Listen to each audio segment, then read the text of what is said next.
Ang konsepto ng jeep ay unang naimbento at nadisenyo bilang isang military vehicle sa panahon ng ikalawang digmaang pandaigdig.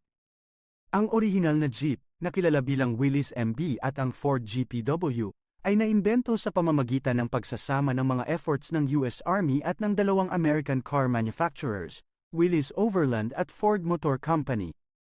Ang US Army ay naghahanap ng isang maliit, magaan, at all-terrain reconnaissance vehicle.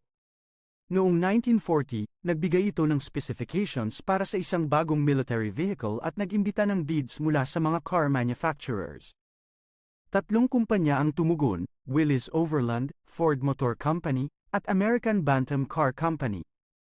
American Bantam Car Company ang unang nakapag-produce ng design na akma sa requirements ng Army, ngunit dahil sa kawalan ng capacity na mag-produce sa malaking dami, Willys at Ford ay pinagkalooban din ng kontrata para mag-produce ng sasakyan.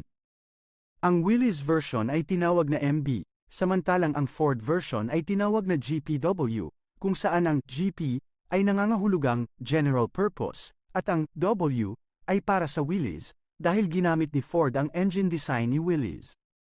Ang tawag na Jeep ay pinaniniwalaang nagmula sa phonetic pronunciation ng GP, bagamat may iba't ibang theories tungkol sa pinagmulan ng pangalan.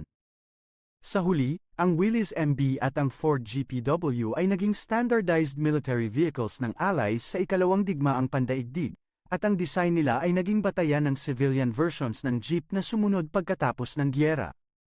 Ang brand na Jeep ay naging synonymous sa rugged at reliable off-road capability, at ito ay patuloy na ginagamit hanggang sa kasalukuyan.